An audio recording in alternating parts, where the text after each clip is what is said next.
Cari kekuatan di SMK Lancang kami bersama. Setiap langkah dalam kerjasama, bersinergi dalam karya yang tercipta. Kreativitas dalam setiap resapi.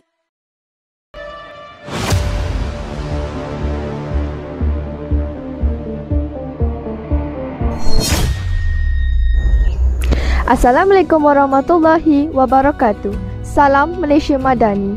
Saya Zarit Sofia binti Muhammad Haslin, wartawan dari unit TV PSS SMK Lancang.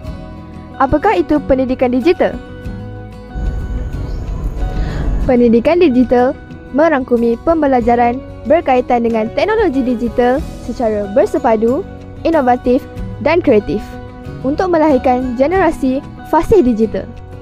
Ayo bersama saya akan terangkan lagi bagaimana pendidikan digital berlangsung di dalam sekolah.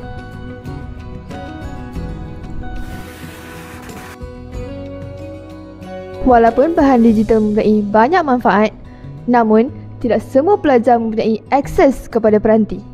Disebabkan itu, pihak sekolah perlulah menyediakan kemudahan untuk pelajar seperti bilik komputer atau studio. Ains Nilam. Pemangkasaan pendidikan digital selaras dengan program Ains Nilam Kementerian Pendidikan Malaysia KPM yang bertujuan meningkatkan budaya membaca melalui teknologi digital. Program ini membolehkan pelajar mengakses bahan bacaan secara dalam talian.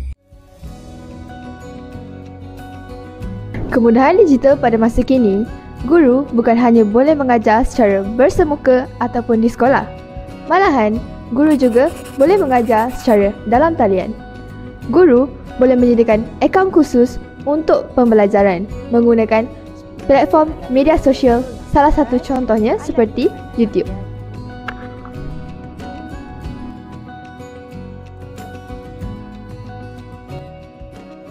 Pelantar delima.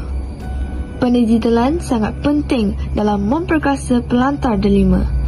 Digital Educational Learning Initiative Malaysia KPM yang berfungsi sebagai ekosistem pembelajaran digital untuk guru dan pelajar.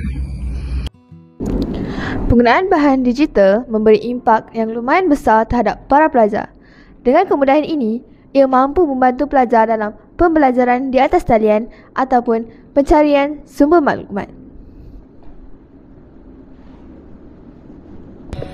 Saluran Didik TV KPM. Pendigitalan memainkan peranan penting dalam memperkasa saluran pendidikan Didik TV KPM sebagai medium pembelajaran yang lebih inklusif dan accessibility tinggi.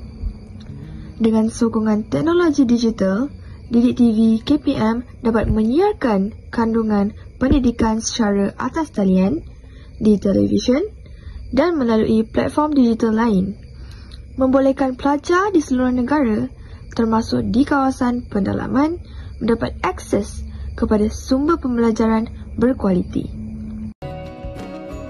Pada era globalisasi ini, murid perlulah sekurang-kurangnya mempunyai asas dalam pendidikan digital. Hal ini supaya ia dapat membantu murid dalam pembelajaran dan ia juga dapat memajukan negara kita. Maka berakhirlah dokumentasi saya pada hari ini. Saya harap maklumat yang telah saya beri mampu membantu generasi muda pada masa akan datang. Saya sudahi kata-kata saya dengan serangkap pantun. Dari mana hendak ke mana, panjang rumput darilah padi. Bulan yang sama, hari yang sama, semoga tahun depan berjumpa lagi. Saya Zarit Sofia binti Muhammad Haslin, wartawan dari unit TV PSS SMK Lancang, izin mengundurkan diri. Sekian, terima kasih.